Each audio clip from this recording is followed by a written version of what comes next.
ಕಾವ್ಯ stories YouTube ಚಾನಲ್ಗೆ ಸ್ವಾಗತ. ಯುಗಗಳ ಪ್ರೇಮ ಧಾರಾವಾಹಿಯ 23ನೇ ಸಂಚಿಕೆ. ಅತ್ತ ಕಡೆ ಶಾಲಿನಿಯ ಸಾವು, ಇತ್ತ ಕಡೆ ಅವಳ ತಂದೆಯ ಸಾವು ಇಡೀ ಊರನ್ನೇ ಅಳುವಂತೆ ಮಾಡಿತ್ತು. ಪುಣ್ಯ ಅಂತೂ ಶಾಲಿನಿಯ ಸ್ಥಿತಿ ಕಂಡು ಅಳುತ್ತಲೇ ಇದ್ದಳು. ವಂಶ್ಗೆ ಸಮಾಧಾನ ಮಾಡಿ ಸಾಕಾಗಿ ಹೋಗಿತ್ತು. ಎಲ್ಲವನ್ನು ಆ ಅಘೋರಾಕ್ಷನೇ ಮಾಡುತ್ತಿರುವುದು. ಅವನ ಮಾಟ ಮಂತ್ರದಿಂದಲೇ ಊರಲ್ಲಿ ಈ ರೀತಿ ಕೆಟ್ಟ ಕೆಲಸಗಳು ನಡೆಯುತ್ತಿರುವುದು ಎಂದು ಊರಿನವರು ಮಾತಾಡಿಕೊಳ್ಳುತ್ತಿದ್ದರು. ಏನಿದು ಮಾಟ ಮಂತ್ರ? ಈಗಿನ ಕಾಲದಲ್ಲೂ ಇದನ್ನೆಲ್ಲ ನಂಬುತ್ತಾರಾ? ಇದನ್ನೆಲ್ಲ ಮಾಡುವುದಾದರೂ ಯಾಕೆ? ಯಾರು ಮಾಡುತ್ತಿದ್ದಾರೆಂದು ಇಡೀ ಊರಿನವರಿಗೆ ಗೊತ್ತು. ಆದರೆ ಅವರು ಯಾಕೆ ಅವನ ಬಗ್ಗೆ ಪೊಲೀಸ್ಗೆ ದೂರು ನೀಡಿಲ್ಲ? ಪುಣ್ಯ ಮನದಲ್ಲಿ ಸಾಲು ಸಾಲು ಪ್ರಶ್ನೆಗಳು ಓಡಾಡುತ್ತಿದ್ದವು. ಯಾರೀ ಅಘೋರಾಕ್ಷ? ಪುಣ್ಯ ಊರಿನವರಿಗೆ ನೇರವಾಗಿಯೇ ಕೇಳಿದಳು. ಅವನೊಬ್ಬ ಮಂತ್ರವಾದಿ ಎಂದನು ಊರಿನವನೊಬ್ಬ. ಅವನೇ ಇದನ್ನೆಲ್ಲ ಮಾಡುತ್ತಿದ್ದಾನೆ ಎಂದು ನಿಮಗೆ ತಿಳಿದಿದ್ದರೆ ನೀವು ಅವನ ಮೇಲೆ ಯಾಕೆ ಪೊಲೀಸ್ ಕಂಪ್ಲೇಂಟ್ ಕೊಟ್ಟಿಲ್ಲ? ಪುಣ್ಯ ಕೇಳಿದಳು. ವಂಶ್, ಪುಣ್ಯ, ನೀವ್ಯಾಕೆ ಇಲ್ಲಿಗೆ ಬಂದಿದ್ದು? ಹೋಗಿ ಇಲ್ಲಿಂದ, ಅನಂತಮೂರ್ತಿಗಳು ಹೇಳಿದರು. ಮಾವ, ನಾವು ಅವನ ಮೇಲೆ ಕಂಪ್ಲೇಂಟ್ ಕೊಡೋಣ. ಪುಣ್ಯ ಹೇಳುತ್ತಿರಬೇಕಾದರೆ ವಂಶ್, ಅವಳನ್ನು ಮನೆಗೆ ಕರೆದುಕೊಂಡು ಹೋಗು ಎಂದು ಗದರಿದರು ಅನಂತಮೂರ್ತಿ. ಬನ್ನಿ ಪುಣ್ಯ, ಮನೆಗೆ ಹೋಗೋಣ ಎಂದು ವಂಶ್ ಅವಳನ್ನು ಎಳೆದುಕೊಂಡು ಬಂದ. ಯಾಕೆ ವಂಶ್ ನನ್ನ ಎಳೆದುಕೊಂಡು ಬಂದ್ರಿ? ಅವರು ಮಾಡುತ್ತಿರುವುದು ಅನ್ಯಾಯ. ಪಾಪ ಶಾಲಿನಿ ಏನು ತಪ್ಪು ಮಾಡಿದ್ಲು ಅಂತ ಅವಳಿಗೆ ಈ ರೀತಿ ಮಾಡಿದ್ದಾರೆ? ಅವಳ ಸಾವಿನ ಸುದ್ದಿ ಕೇಳಿ ಅವರ ತಂದೆಯೂ ಪ್ರಾಣ ಬಿಟ್ಟರು. ಈ ಸಾವು ನ್ಯಾಯವಲ್ಲ ವಂಶ್. ಇದನ್ನು ಹೀಗೆ ಬಿಟ್ಟರೆ ಮುಂದೆ ಇಂತಹದ್ದು ತುಂಬ ನಡೆಯುತ್ತದೆ. ಯಾರಿಗೆ ಗೊತ್ತು, ಮುಂದಿನ ಬಲಿ ನಾನೇ ಆಗಿರಬಹುದಲ್ಲ. ಪುಣ್ಯ ಹೇಳುತ್ತಿರಬೇಕಾದರೆ ವಂಶ್ ಅವಳ ಬಾಯಿಗೆ ಕೈ ಅಡ್ಡ ಇಟ್ಟು, ಪ್ಲೀಸ್ ಹಾಗೆಲ್ಲ ಮಾತಾಡಬೇಡಿ. ನಿಮಗೇನಾದರೂ ಆದರೆ ನಾನೂ ಬದುಕಿರುವುದಿಲ್ಲ. ಪ್ಲೀಸ್ ಏನೇನೋ ಮಾತಾಡಬೇಡಿ ಎಂದನು ವಂಶ್. ಶಾಲಿನಿಯ ಸಾವು ಸಹಿಸೋಕೆ ಆಗ್ತಿಲ್ಲ, ಪುಣ್ಯ ಅಳುತ್ತಾ ಹೇಳಿದಳು. ನನಗೂ ಸಹಿಸೋಕೆ ಆಗ್ತಿಲ್ಲ.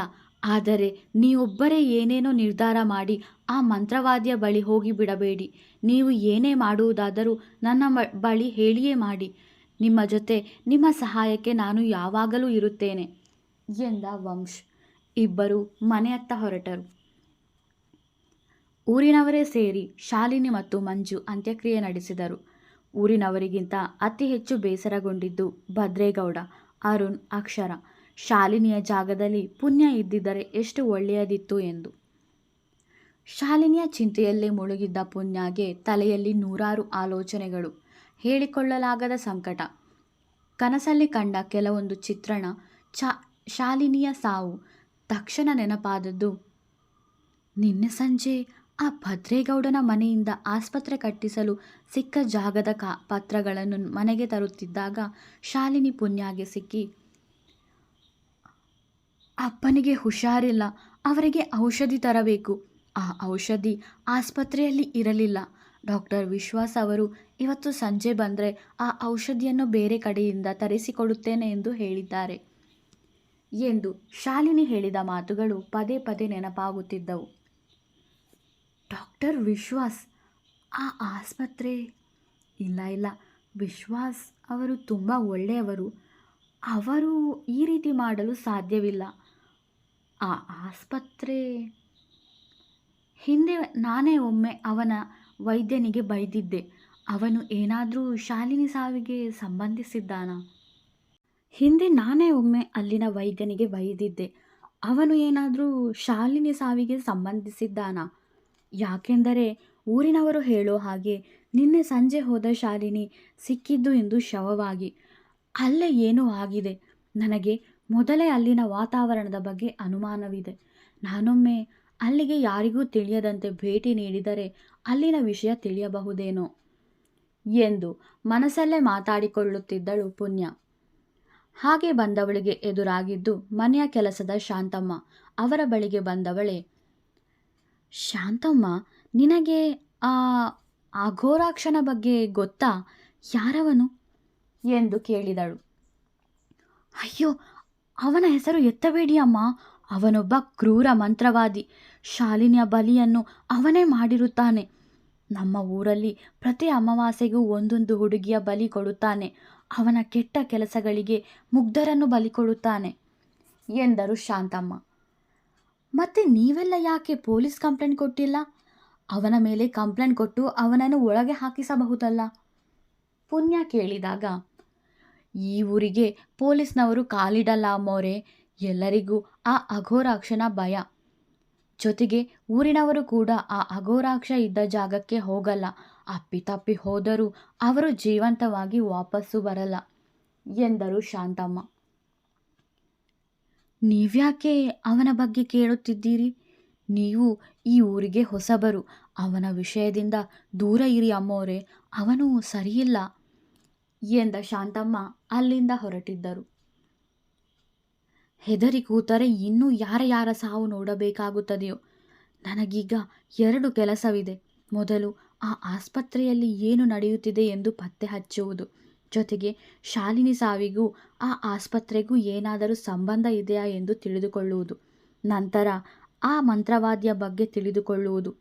ನಾನೊಬ್ಬಳೇ ಇದನ್ನು ಮಾಡುತ್ತೇನೆ. ವಂಶ್ ಬಳಿ ಹೇಳುವುದು ಬೇಡ. ಅವನಿಗೆ ಮೊದಲೇ ಪ್ರಾಣಾಪಾಯ ಇದೆ.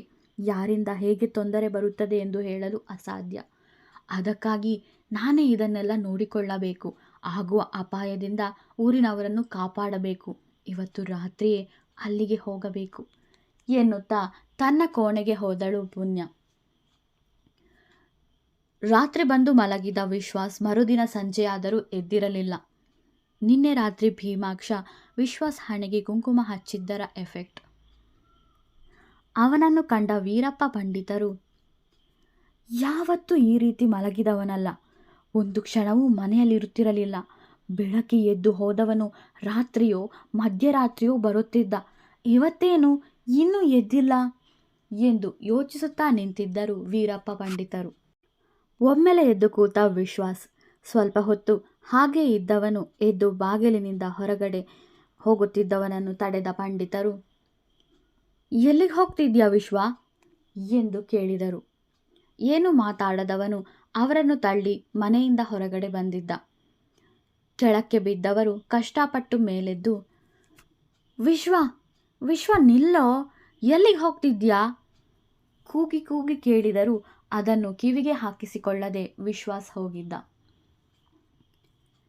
ಸ್ವಾಮಿಗಳೇ, ನಾನು ನಿನ್ನೆ ನಿಮಗೆ ಹೇಳಿದ್ದೇನಲ್ಲ ಇಬ್ಬರ ಬಗ್ಗೆ, ಅದೇ ಆ ವಂಶ್ ಮತ್ತೆ ಪುಣ್ಯ ಬಗ್ಗೆ.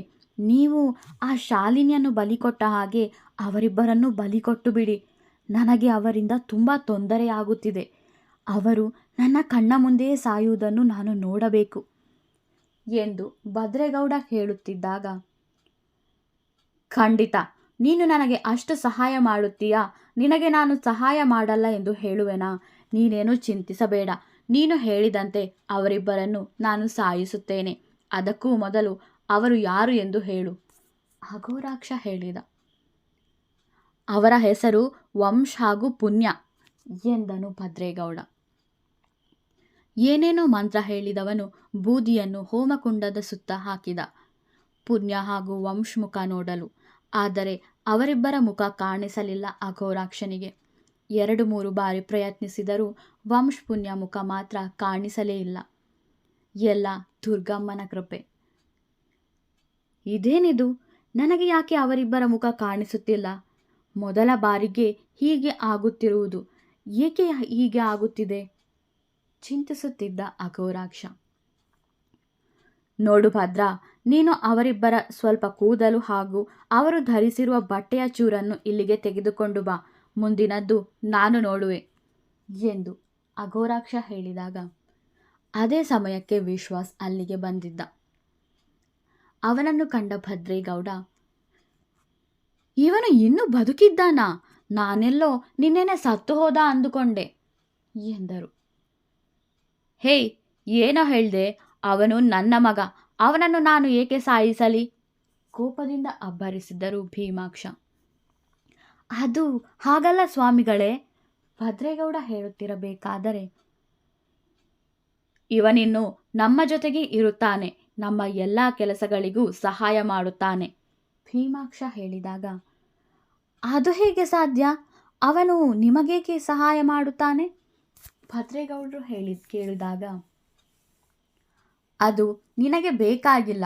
ನಿನ್ನ ಕೆಲಸ ಅಘೋರಾಕ್ಷ ಮಾಡಿಕೊಡುತ್ತಾನೆಂದು ಹೇಳಿದ್ದಾನಲ್ಲ, ನಿಮ್ಮ ಕೆಲಸ ಆಗುತ್ತದೆ, ಹೊರಡು ಇಲ್ಲಿಂದ ಎಂದು ಜೋರಾಗಿ ಹೇಳಿದ್ದರು ಭೀಮಾಕ್ಷ. ಸರಿ ಎಂದವನು ಅಲ್ಲಿಂದ ಹೊರಟ.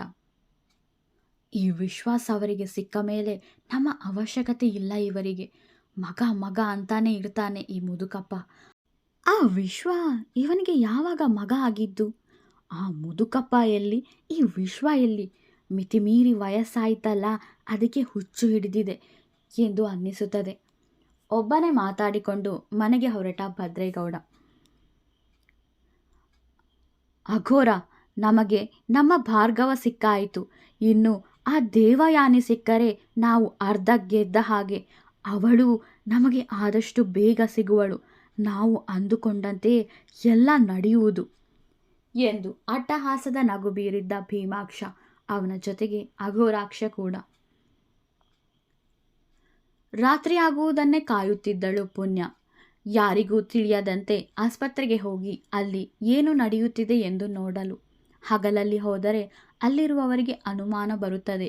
ಜೊತೆಗೆ ಶಾಲಿನಿ ಹಾಗೂ ಈ ಹಿಂದೆ ಶಾಲಿನಿಯ ಚಿಕ್ಕಮ್ಮ ಕೂಡ ಅದೇ ಆಸ್ಪತ್ರೆಯಲ್ಲಿ ರಾತ್ರಿ ಸಮಯದಲ್ಲಿ ಸಾವನ್ನಪ್ಪಿದ್ದದ್ದು. ಅದಕ್ಕಾಗಿ ರಾತ್ರಿ ಆಸ್ಪತ್ರೆಗೆ ಹೋಗುವ ನಿರ್ಧಾರ ಮಾಡಿದ್ದಳು. ಸಮಯ 11:30. ನಿದ್ದೆ ಮಾಡದೆ ಕೂತವಳು ವಂಶ್ ಬಳಿ ಬಂದು ನೋಡಿದಳು. ಅವನು ನಿದ್ದೆಯಲ್ಲಿದ್ದ. ಹಾಗೆ ಕೋಣೆಯಿಂದ ಹೊರಬಂದವಳು ಮನೆಯಲ್ಲಿ ಎಲ್ಲರೂ ಮಲಗಿದ್ದಾರಾ ಎಂದು ಪರೀಕ್ಷಿಸಿದಳು. ಪರೀಕ್ಷಿಸಿದ ನಂತರ ನಿಧಾನವಾಗಿ ಮನೆಯಿಂದ ಹೊರಬಂದು ಆಸ್ಪತ್ರೆಯತ್ತ ನಡೆದಳು. ಮುಂದುವರಿಯುವುದು. ವಿಡಿಯೋ ಇಷ್ಟವಾದರೆ ಲೈಕ್ ಮಾಡಿ, ಕಮೆಂಟ್ ಮಾಡಿ. ನನ್ನ ಚಾನಲ್ಗೆ ಹೊಸಬರಾದರೆ ಸಬ್ಸ್ಕ್ರೈಬ್ ಮಾಡಲು ಮರೆಯಬೇಡಿ. ಧನ್ಯವಾದಗಳು.